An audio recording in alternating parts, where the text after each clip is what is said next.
black preachers who are racist in their hearts. They are not called by God, but they've been called by their mama. The Jesse Lee Peterson Show is the only program in existence which deals straight up with black Americans. So-called civil rights leaders want them angry, dumbed down, and demoralized. It's not the leaders that blacks need, but good fathers and mothers.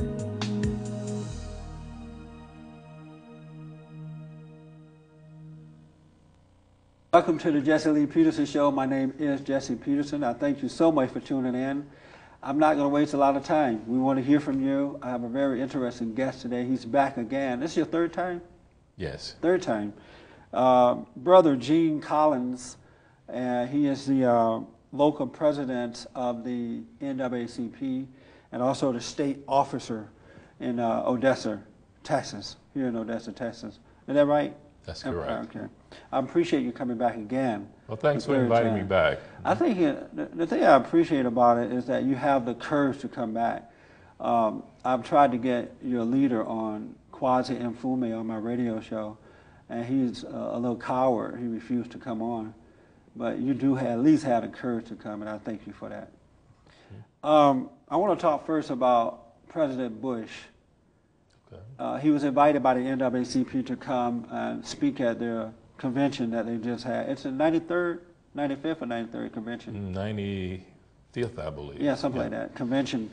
The president turned it down, he said, because of his schedule. The NAACP got upset about that, Kwase Mfume and Julian Bond. Should the president have gone to speak to the NAACP conference? Most definitely. In the history of the NAACP, no president has ever refused to speak at that organization, realizing that the NAACP does represent a certain group of people within this country, a certain group of thoughts within this country, and a very vital part of the government as we know it today, influencing such things as the Civil Rights Act of 1964, the Voting Rights Act of '65, and subsequent Civil Rights Acts, which all America is benefiting from right now. It is very historic in nature. He has done a whole lot for the educational system. Brown versus the Board of Education in 1954. We see the results of that today in all of our school districts. We have integrated schools and all. So the NAACP has been a major player on the political field, and for Bush to just ignore this group of people, this group of activists, I think is a terrible mistake. The president has also refused to meet with the Congressional Black Caucus. Julian Bond, the chairman of the NAACP, have associated the Taliban with President Bush, saying that Republicans and President Bush were Nazis and they were no different than the Taliban. The president has not been treated well by the NAACP. Julian Bond, not Julian Bond, but Kwase Mfume, the president of the NAACP, said that the Republicans were prostituting the black community. Had the president gone there to speak to them, they would have booed him and then taken that and used it to try and regain the White House by playing commercials of it on TV. Why would the president? Let me interrupt you, because why would the president want to go into why would he go into that kind of environment? I think I know the NAACP a little bit better than you and the president, and I know for a fact there are several Republicans who are very vital parts of the NAACP. I don't think he would have been booed. I come on this show, and I know you and I have philosophical differences, right, but I respect you enough to discuss that with you. I'm a part of the NAACP. The NAACP is not Julian Bond, it's not Kwase Mfume, it's hundreds of chapters of people like myself who want to make their community better, who are willing to come to the table and say, let's discuss things. We may not agree on everything, but let's discuss them, and let's see if we can find some common ground.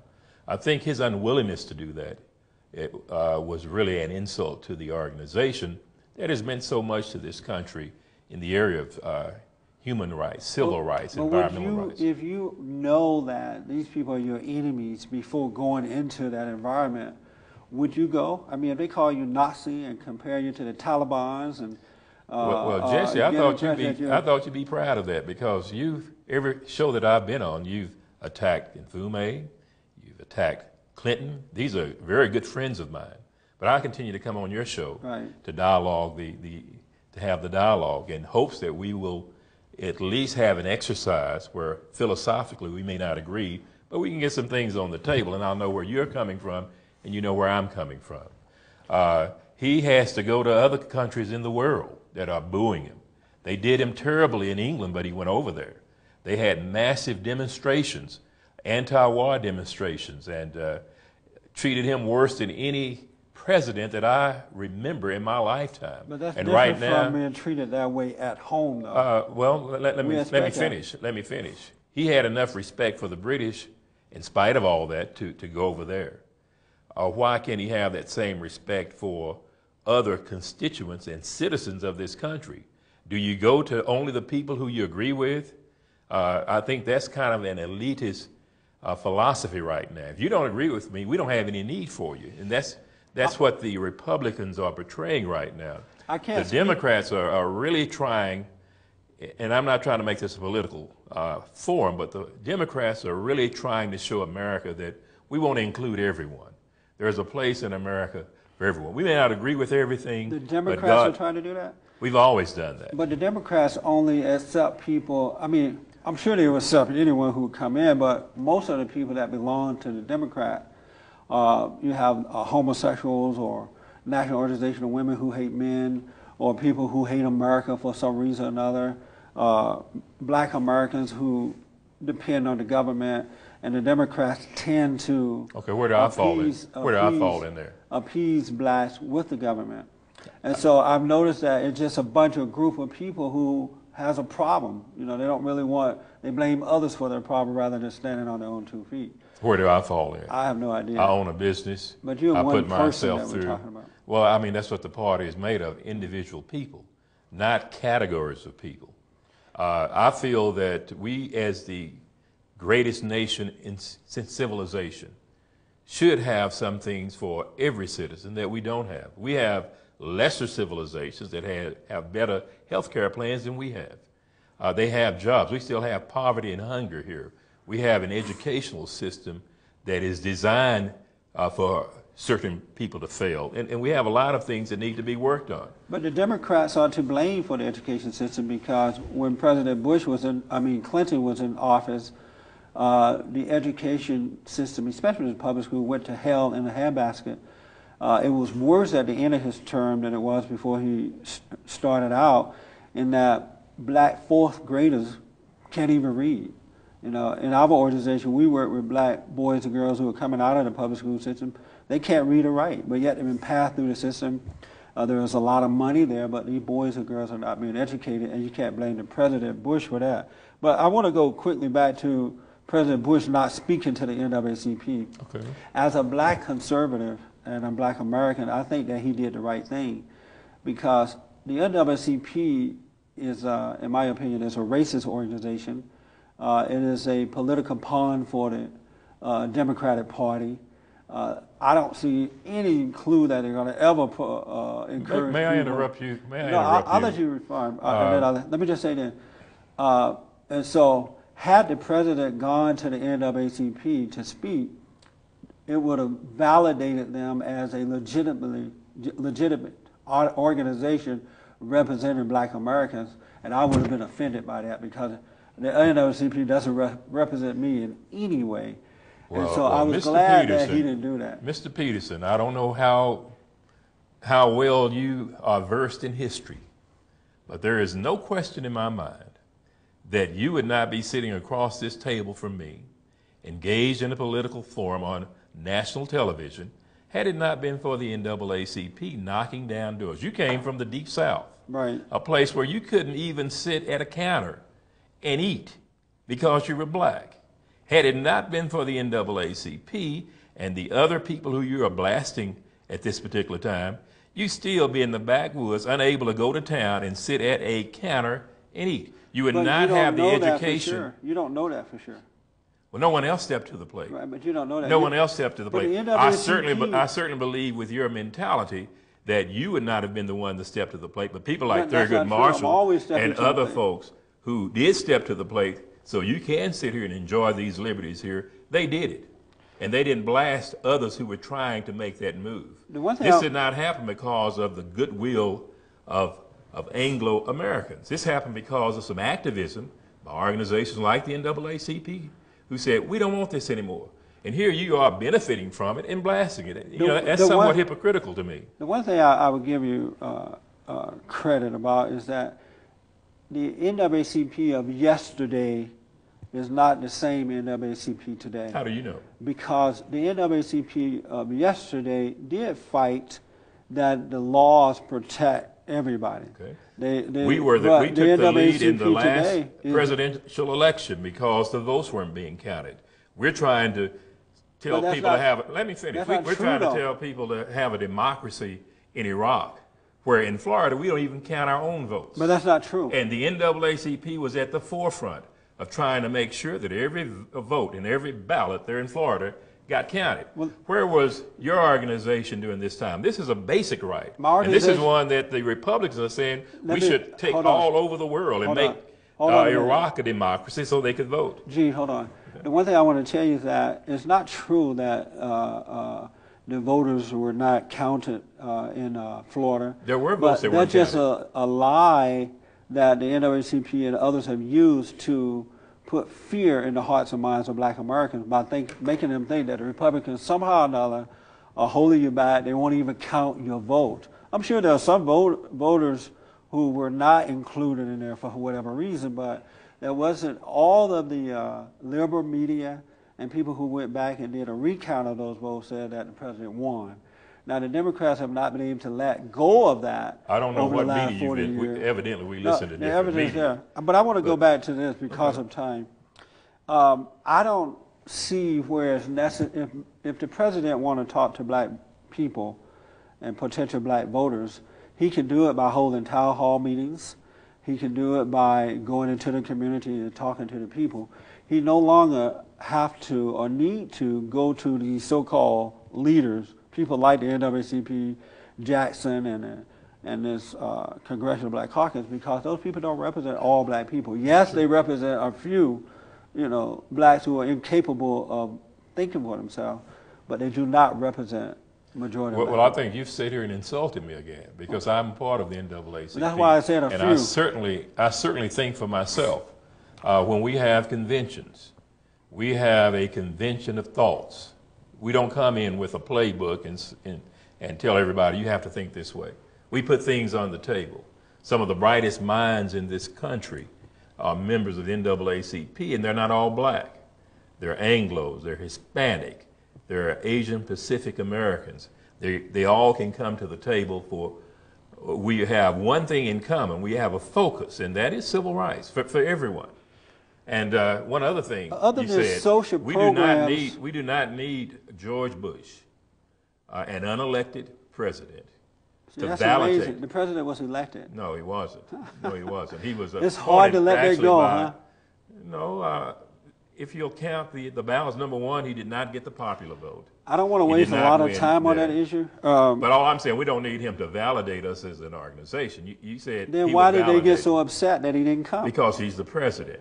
At some point, you take off your political scarf and you become the president of the people.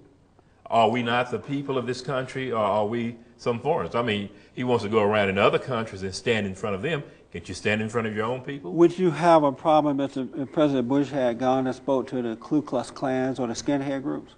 Would there be a problem? Would I have a problem? Would you be upset about that? I don't know. I wouldn't be upset. Do you think that he should go speak to those groups too? Sure. Oh, okay. I think he needs to tell them to turn their sheets in. And now, if the president had gone to the NAACP and said, "Turn your sheets in," I would have liked that. But let me ask you something. What has the Ku Klux Klan done for this country? What laws have they put that helps humanity? What have they done really to help mankind? You're trying to put the NAACP, a humanitarian organization, in the same category of the Ku Klux Klan, and that's absurd. Kwase Mfume said that President Bush was pimping black Americans. Do you agree with that? No. So what do you think about your president the president of your organization making a comment like that? What do you think about Rush Limbaugh, who No, you run around no, I'm with, asking you about making him statements first. about black people? That's not the answer to the question. Well, what do you think about your president, the I think president we of your probably have- organization making a comment like that? Well, I didn't hear him make the Well, he did. statement. I didn't hear what context it was made in, so I'm not going to form an opinion. But by the same token, talk radio has given you right-wing commentators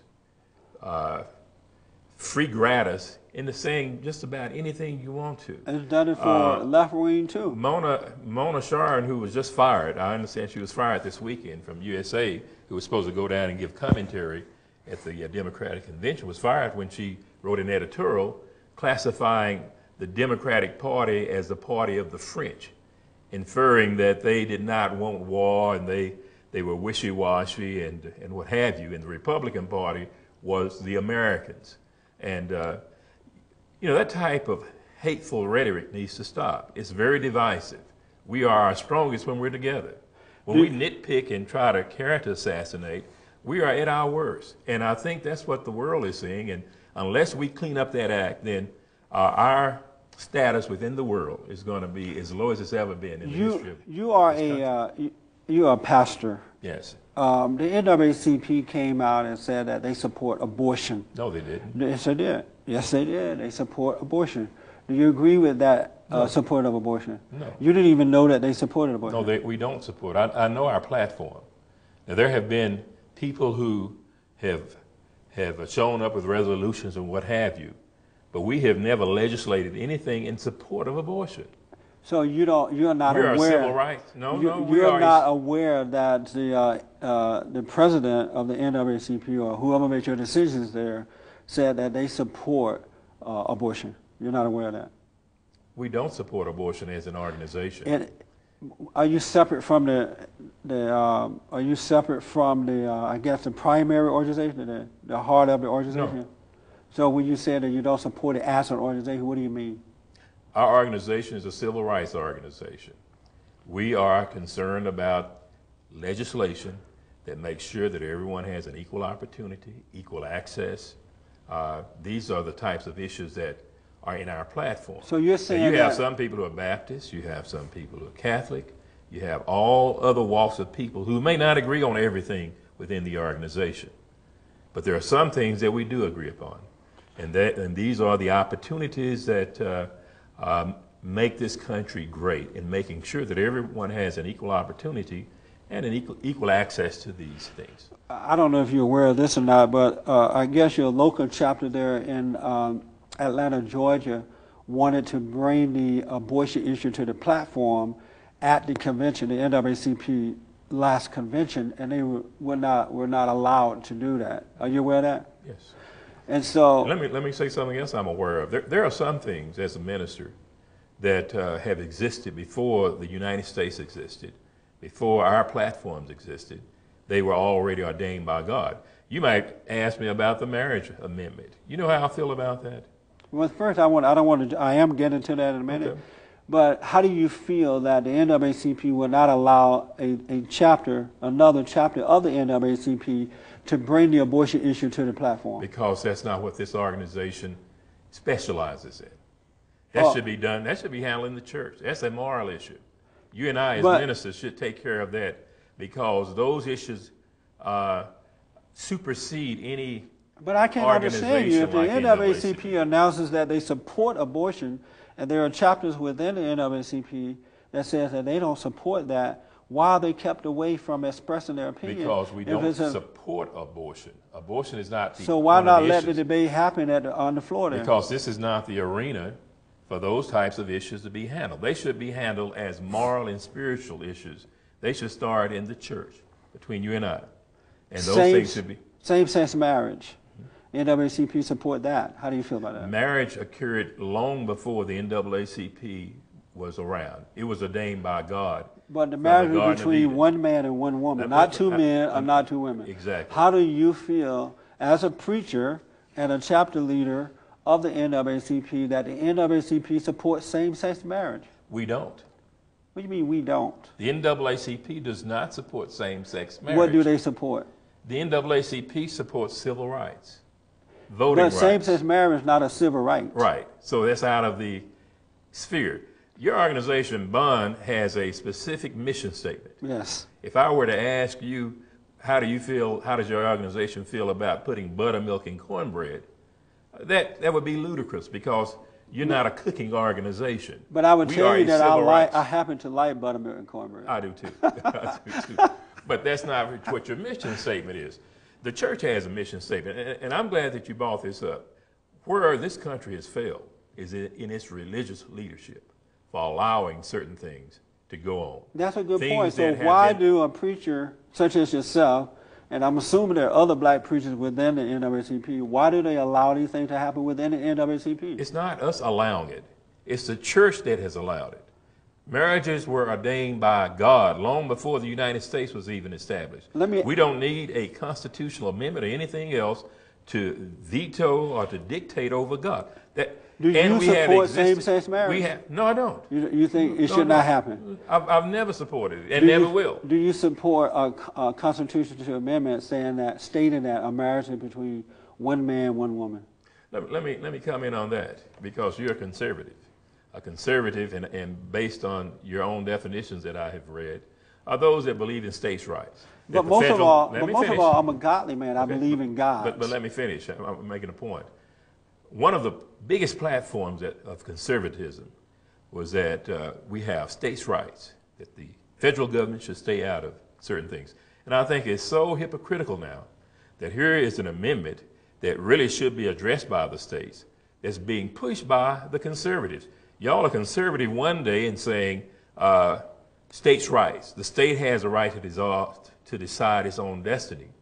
But then when it comes to an issue that you feel is a hot button issue, you want to get a constitutional amendment. Yeah, you know, that's Would you support state constitutional amendment if the state said we want to amend the Constitution stated that a marriage is between one man, one woman? Would you support that? I already support that. Is the answer yes or no? Yeah, I would have to think because I think what we're trying to do in this country. You're not giving me a yes or no first. You're going to get my answer. But you're going to get my answer, or you don't get anything. But I need to see where you stand on this. Would you support a state amendment to the Constitution stating that a marriage is between one man and one woman? Would you, Brother Gene Collins of the NAACP local chapter here, would you support that? I certainly wouldn't fight it. Because I stand for that already. Would you support it? I stand for that already. You're not answering my question for some reason. When you say support, would I go into the booth and vote for it? Yes. Yes, I'd vote for it. You vote in favor of an amendment stating that a marriage is between one man and one woman. If I feel that might be a last-ditch effort, but the responsibility still is upon the church, and the church to guide us into the things that God wants us to have. And I'm surprised that you as a minister are saying, look, God's plan for the church and to bring his law through the church is so ineffective that we have to adjust it. That's what Israel did. Israel could not keep the law, so they had to do some adjusting on their own to make sure that certain things were done. Of course, because not all men and women follow the laws of God, so you need some physical laws to contain them too. But men and women have been here for otherwise there would be a lawless people. That's so exactly they need some but laws. We have been here them. for several thousand years on this earth. Now all of a sudden, we can't do without a constitutional amendment. I mean, what was happening before when we did have homes? We didn't have a constitutional amendment. But we also didn't have the law. So what's so different now? That's a good question. Yeah, what is different now is that we have the homosexuals coming to the forefront and insisting that they can get married just as a man and woman can get married. So that's the difference. Now that they're trying to impose it on us, we have to do something about it. Don't you understand that? Oh, I understand what you just said. Do you agree? Do you agree or disagree? Well, I don't think they've been in the closet all these years. They haven't been in the closet. I think they've been around since the beginning of time. But they also have not been trying until the last, 10, 20, 30 years have they been living with to impose their lifestyle on mainstream society, and that's what the problem is. Okay. Question: do you think that they are entitled to certain benefits, homosexuals? They already get those benefits. Well, yeah, they get those benefits. You know, it sounds like you're saying you do support it, but yet you don't support it. You seem to be going both ways on this issue. Well, you know, I think there are more important things in our government right now that we should be looking at. What's more important than the family? Yeah, that's what I'm talking about, the family. But that's what the homosexuals are doing, destroying the family. Healthcare. No, they're not. Homosexuals can't reproduce. No, but if they destroy marriage, they're going to destroy the family. I don't think they can destroy marriage. If we allow them to get married, we will destroy marriage as we know it. Well, when you find two homosexuals that can create another being, then you may have a point. But when you talk about the family, it still takes male and female to reproduce, That's to right. have a family. And when you talk about the family, I believe health care is a serious issue. And I think that should be at the forefront. I think any country as profitable as we are, that will spend $300 billion in a war to kill people, ought to be able to at least provide some health care for a child. Let me ask you this. In our society, and we don't have that. Because of 1 minute left in this particular segment, if men and women got married and provided for their own families, would we need to give away so much free health care? Oh, we need to? Yes. Yes. You know why? Why? Because it's so expensive. We have people who are working every day, 2 jobs, who cannot even afford health care here. When we come back, we're going to tell people how to get in contact with the local chapter of the NAACP. We're going to do a part 2 on this. There's no way at all we can just have one 30-minute segment. So tune in next week for part 2 with Brother Gene Collins of the local chapter of the NAACP in Odessa, Texas. We'll be back next week. Let me hear from you about this show. Let me know what you think of it. See you next.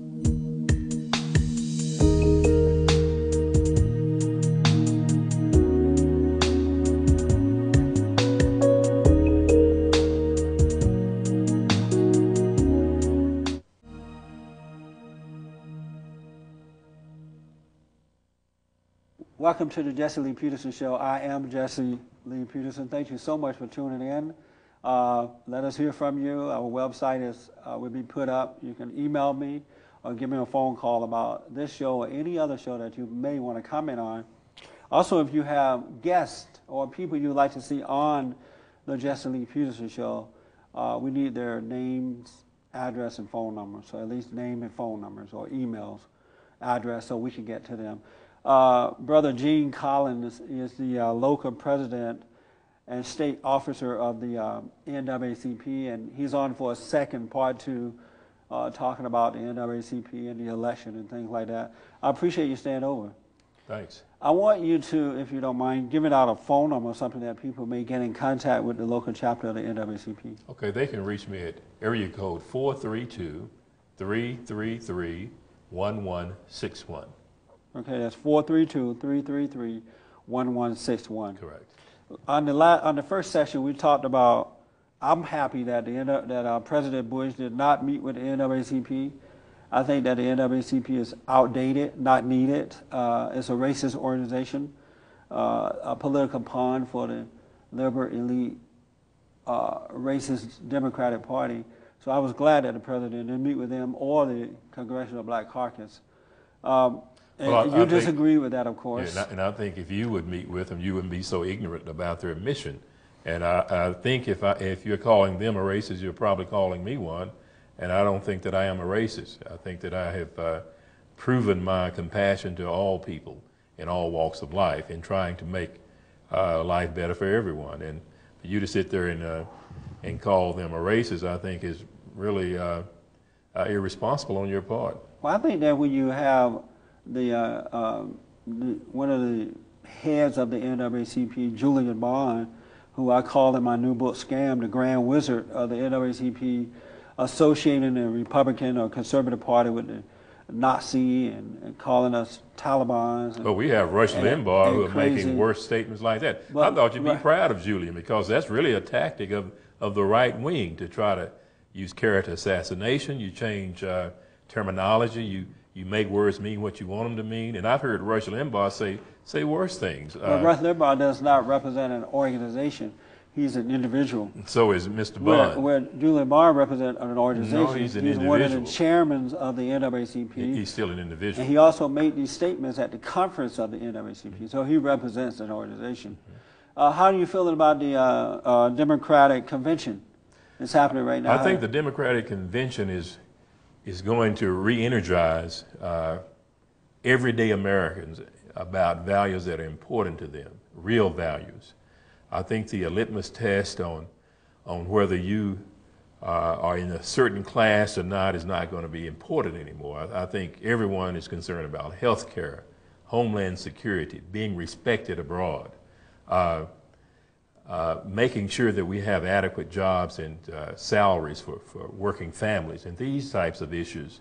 And I'm so glad that they're taking the high ground, and I hope that the Republican Party will do the same thing and not try to character assassinate. Do you think I think we are looking at some real issues that have to be addressed, and I think the convention will probably connect with the American people. Do you think that the Democrats would let it be known at the convention that they support same-sex marriage, that they support abortion up to the 9th month when they're able to bring the baby out and punch a hole in his head and kill it before you bring it from the womb? You know, Barbara Bush. Do you think that the Democratic Party are going to announce, speaking of values, that they're going to announce that they support? I lost my thought. Let me stop you right here. Let me ask you though, do you think that they're going to make it clear that they support those values too, or will they try to get in and then impose those values on the people? You know, those values are important, but the government's responsibility is to govern the nation. Barbara Bush, when asked in an interview about whether she was pro-life or not, said that she was pro-choice. And it astounded everyone in her family, including the then sitting president, George Bush. It didn't astound them. They knew that she was. No. They asked, why didn't she ever come out and say that? And she said, because nobody ever asked her. It is not something she wore on her sleeve, but that was her thought. She would never have an abortion herself. I would never have an abortion. As a minister, I would teach against that. But if somebody had it, I would not want them to spend the rest of their lives in prison, nor would I want their doctors, who could be saving humanity, to spend time in prison. So it's an issue that really needs to be addressed. But I think what you leave out, what you don't realize. I think what y'all are trying to do as right-wing Republicans is make it a litmus test to whether you are a Christian or not. Let me say there are ways to deal with all types of problems that everyday people have. I think what you're missing is that you keep picking out individuals within the Republican Party. I'm talking about the platform. The platform of the Democratic Party is support abortion, support same-sex marriage, support taking God out of the schools and the playgrounds, anti-military, and in my personal opinion, anti-God. What do you mean anti-military and anti-God? That's the platform of the Democratic Party. Let's talk about the Republican platform. platform. Whereas the Republican platform support God in the schools, God in the playgrounds, they don't support abortion. They believe that every child deserves a chance to live, to have a life. Strong military. We have a right to protect. Like Bush, you mean yes, like sir. going to Bush and not Reagan, showing up at Bush the and reserve. Reagan. So let's talk about the two. That's pretty strong. Let's talk about the two platforms. Okay, we have a candidate who's a Democrat who's a decorated war hero. That even his. I know, but let's talk about the platform. Okay. As a man of God, how are you able to support a platform, which is a Democratic platform that is anti-God? I don't support everything. I don't support everything in the platform. But when you vote, when you vote for the Democrat, you're voting for the platform. No, you don't separate the two. Yes, you do. How do you do that? I hope you do. How do you do that? Because have you seen the Texas Republican Party No, platform? answer that question first.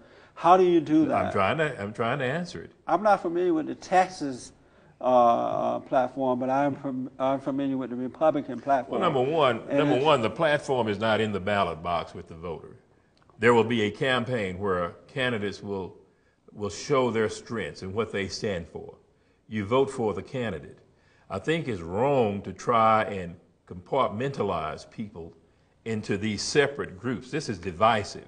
We probably have more things in common than we have as far as the things that divide us. We have a group of people here in the middle who all love their family, who love their health and want to make sure that everybody gets health care, who wants education, who loves the environment and wants to protect that. We have a vast number of people here, but then we have some people on the peripheral who are trying to divide us up. And they divide us with these hot button issues that tend to bring out a lot of emotion like you're showing now. All we do is expose the truth. The truth is the platform is anti-God, anti-military. Okay, and the Republican is pro-God, right? The Republican is pro-God. Okay, because, absolutely. Okay. And so that's why I can't understand how, especially in the black community, you have 90% of black people supporting that anti-God platform, while 85% of them say that they believe in God. Okay. I say that they're lying, that they don't believe in God, because you can't serve good and evil. Are you going to talk, or let me? Or just am I wrong? Yeah, you're wrong, because number one, if you go to the Bible, you remind me of the Pharisees, you and the whole Republican Party, who like to walk around in their flowing robes, creating their own laws and their own litmus tests for being spiritual. Christ, when he came to the earth, and I want you to listen to this, when he came to the earth, he attacked the religious leaders because of their hypocrisy. And he ended by saying one time, there's a new commandment that I give, that you love one another as I have loved you. And he finished that statement by saying, you will know them by this. In other words, you will know my disciples by how they love one another. And then he went on to expound that in his own life. How does that relate into the Democratic platform? I'm going to show you. Then he went on and finished his ministry by feeding those who were hungry, by healing those. And a lot of those that he healed had no power, no money. A lot of them were left on the side of the road. So we know they had no assets. But Christ thought enough of them to heal them. The Republican Party doesn't care about those who have no assets. Why do you say that? Because they have taken away the healing and the health care provisions of this nation. Do you realize that they are only given to just a very few elite people who can afford them? You're not being honest. I know in Texas we lost over 60,000 children off the CHIPS roll in the last year. Do you realize that President Bush has spent more money, have given more money in entitlement programs than any other president? Are you aware of that? Oh, so he's a conservative or but a you liberal? Just said Is he a liberal? No, but you just said that he didn't care. He spent more money in entitlement program than any other president. Okay, so he's a liberal, right? No, I'm saying you just made a statement that's not true. You implied that the Republicans didn't care about the people, yet the president is giving more money in entitlement. And I don't know where. I don't know how you can even make a statement like that when That's one thing I disagree with him on, but he has done it. He gave entitlement programs to Halliburton, to some of his big crony buddies. You're just throwing out some stuff of them. No. Oh, Halliburton's not getting their share of it? The president has spent more money in entitlement programs than any other president. Okay, when you say an entitlement, what about No Child Left Behind? No, I want to go back to the unfunded mandate of No Child Left Behind. The president How much money has gone into that? The president has done more for the education system than your president, Bill Clinton, your first black president. How much money? As a matter of fact, he had 8 years. Okay. Your first black president. We can sit here and argue. I know, but you're throwing out statements that are not true. And I think you're throwing out statements that are not true. I am. I'm telling you the truth. Because even his own party said, we have an unfunded mandate. Even Arnold Schwarzenegger went to Washington saying, look, we have programs here that we were promised, but there's no money there. So how can they be a program? I want to go back to the Democratic. I don't know if did you hear Democratic convention? Did you hear Hillary Clinton speak last night? Yes, I did. Did you hear her say that John Kerry is I believe she said, a strong man or a strong leader, and that she knows how to pick strong leaders, or she knows when? Did you hear her say that? Yes, I did. Did she say strong leader or strong man? Do you remember? Strong leader. Strong leader. Do you believe that Hillary Clinton is capable of recognizing a strong leader? Yes. And if she's capable of recognizing a strong leader, how did she end up with such a weak, pathetic person like Bill Clinton, who cheated on his wife, who perjured himself, who was impeached, who lied to the people. Was Thomas Jefferson a strong leader? Who had sex with a young girl in the White House. Was Thomas Jefferson a strong leader? We're talking about Hillary and Bill right now. No, we're talking about whatever we want to put on the table. Thomas Jefferson is considered one of the strongest leaders in the world, and he has a black family. No. He has a black family. You won't say anything bad about Thomas Jefferson because your Anglo friends say he's one of the founding fathers, and he's one of the founding fathers we have to keep the gloves on for. But he had a family with Sally Heming. Yes. Was he a strong leader? So do you think that Hillary Clinton is still capable Do you think Thomas Jefferson was a strong leader? You're not answering my question, sir. Yes, I am. Do you think Hillary Clinton is capable of recognizing a strong leader? I think Thomas Jefferson was a strong leader who had illegitimate children by a slave. Are you going to evade the question? I think Bill Clinton is one of the strongest leaders that we had. We've had record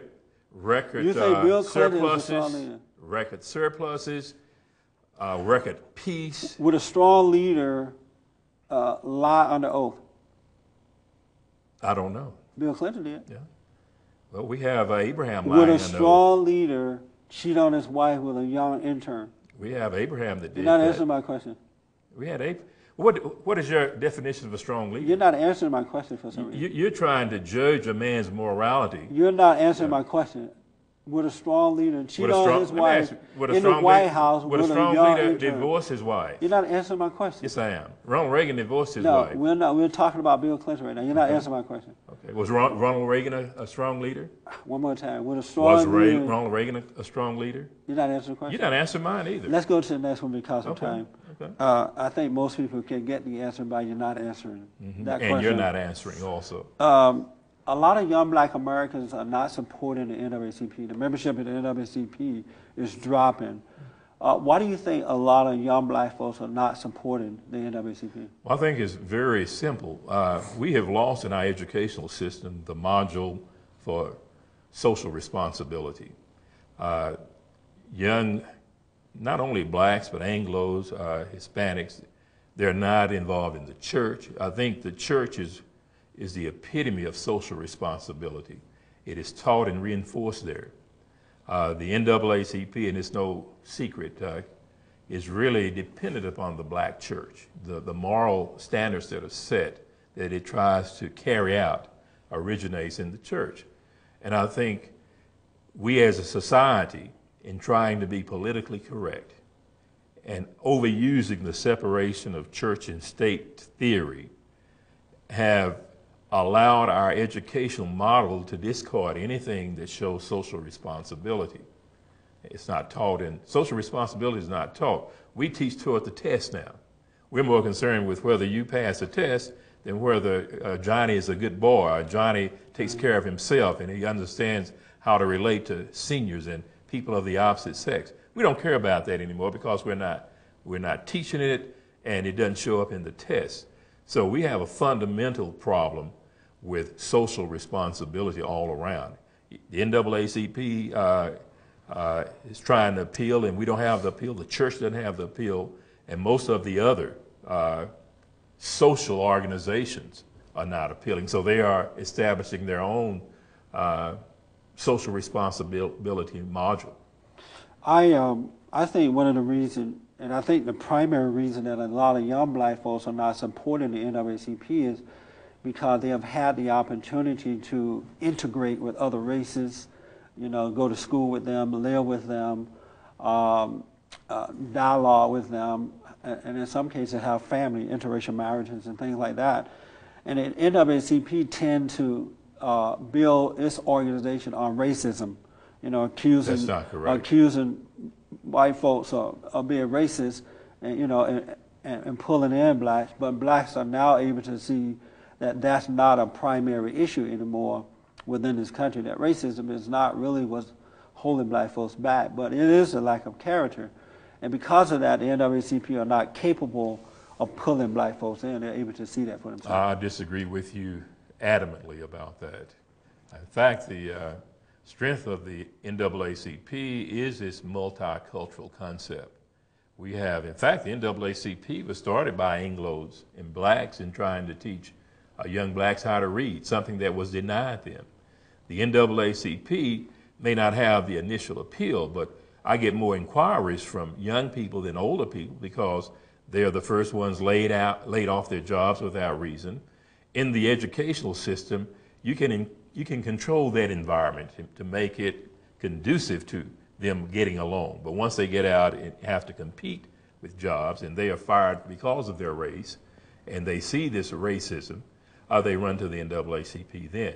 The NAACP, you keep mentioning the old NAACP, but today's NAACP is quote unquote what they call progressive, right? Which means far left, liberal to the core. And I think it turns off a lot of people. It's not the same as it was in the past. A lot of white Americans who joined, and I know several of them who joined the NAACP lifetime membership. When was the last time you went to a national convention? Regrets joining it now because it's so liberal. When was the last time you went to a NAACP national convention? I haven't. Why are you such an authority on the platform and the direction of the organization? Because I'm aware of what they stand for. They stand for abortion. You have Julian Bond. There you go again. With his racist remarks about the Republican and our president. Kind of like the remarks you make about your own people. You have Jesse Jackson and Mfume. Like, I don't think his remarks do I say things about them that's not true? Well, does he say anything about yes. people he talks about? Yeah, Julian Bond accused the Republican Party of being a Nazi party. Well, that's not true. Well, I'm a conservative. You call Clinton an evil man. He is. You don't have the authority to call him an evil man. You're not God. Why don't I have the authority? Because you don't know him. Number one, you don't know him. Who don't know Because Bill he Clinton? had sex with a young intern, he's evil. You think that's good? No, but that doesn't make him evil. What does it make him? Well, was David evil? No, we're not talking about David. You keep pulling out these people who are dead and gone. Let me ask you something. Have you ever committed a sin? We don't have any history. Have you ever committed a sin? Real history. Why do you do that? Have you ever committed a sin? We're not talking about me. We're talking about Bill Clinton. Has anyone called you evil? The president of the... If I did, it would be evil. Okay. It would be evil. Sin is evil. Do you disagree with that? Is all sin evil? Tell me a sin that's not evil. Okay. Have you sinned? No, tell me a sin that's not evil. I don't know of any.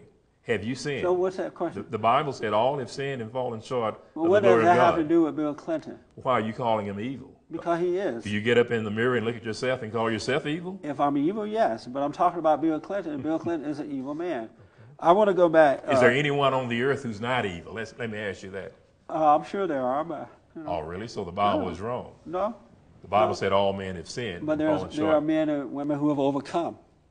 Bill Clinton is not one of those men. How do you know? Nor is his wife. How do you know? Because his wife got up and lied last night and said she could recognize a strong man. We both know that's not true. Well, the country and the world look to him with much more regard than they do the president. No, they had no respect for Bill Clinton because they knew he was weak and pathetic, and he disgraced this country, and we fell to an all-time low.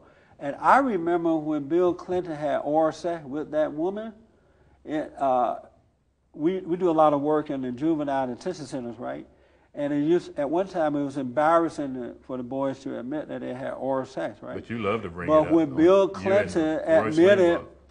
Clinton admitted he had oral sex with that woman, it then became popular for the boys to admit that they did it. Is that a good man or an evil man? For them to confess that they had done it? No, Bill Clinton. Is that a good man and just sending out goodness or evil? Well, I don't think Bill Clinton is the one who controlled the media that even was concerned about it. Hillary wasn't even concerned about it. It was you right-wing people who were concerned about making sure that this stayed on the air day in and day out to make sure that little boys could see that. Why didn't y'all give an outrage at the media for showing this to little boys or continually putting it on the air? Who was concerned? That happened in private. Who was concerned about getting that young girl in the White House and having oral sex with her?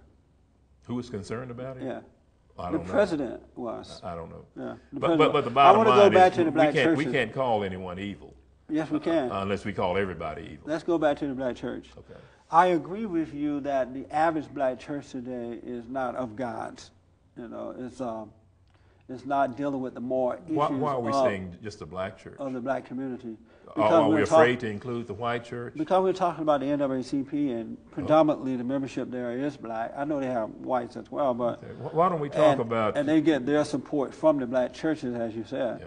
Well, I'm not going to sit here and talk about the faults of religion in America and limit it to the white church as if black people are unique in their in their problems. It's a universal problem. When you go, do you ever go to God and repent? Do I go to God and repent? Yeah. Sure. Do you say, God, I'm sorry, but the white man did it too, or do you just apologize for your sins? No one is responsible for what I do. So you just say, God, I'm sorry, right? So when I talk about the black churches, why do I need to mention the white churches in order to point out what's wrong with the black churches? Why do I need to mention white churches? Well, we're talking about individual things. No, I'm talking about black churches. Why do I need to mention black churches? You asked me something on an individual basis. Now you're I'm talking asking about the universal. churches, and you said that you're not going to talk about the black church unless you can talk about the white as well. Why do I need to mention, why do we need to talk about the white church in order to mention the black church? Let's go ahead and move the conversation on. But the church does not sin. It's individuals that sin. But we have a problem in this country with religious hypocrisy. Out of the black churches, right? Black and white churches. But we're talking about the black church right now because of this issue. We'll go ahead and move. Let's go ahead and move the discussion. Right. So do we agree that the black churches are not, for the most part, they're not representing God? No. And that's why a lot of young blacks are not attracted to it? No. What do you think the problem is with the black churches? I think the same problem that the black church is having is the same one the whites. There is a departure from God in some of the teaching. The church, when we talk about the church universally, it seems like it's moving more to an entertainment organization. I agree.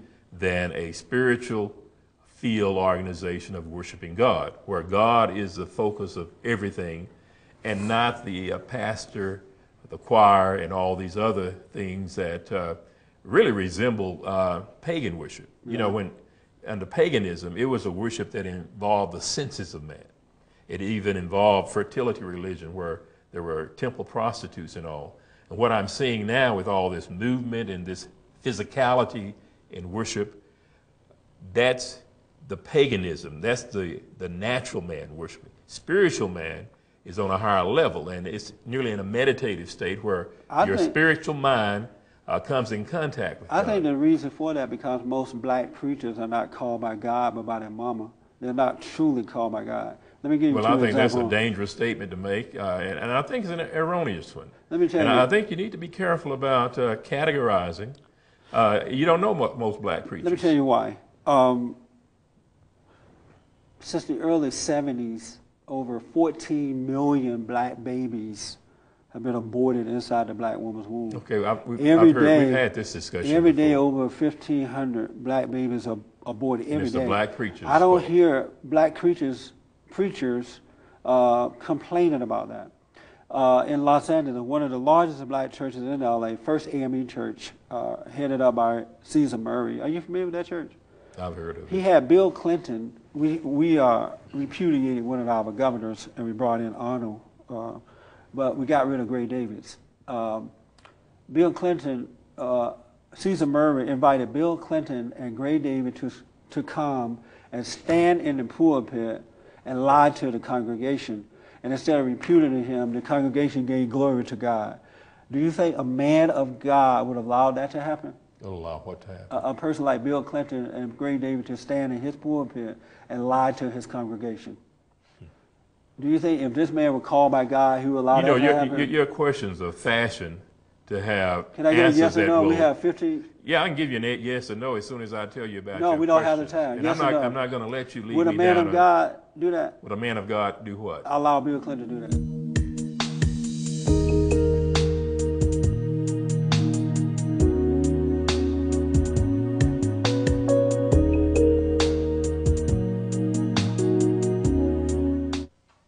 My name is Jesse Lee Peterson. I'm founder and president of a nonprofit organization, BOND, the Brotherhood Organization of a New Destiny.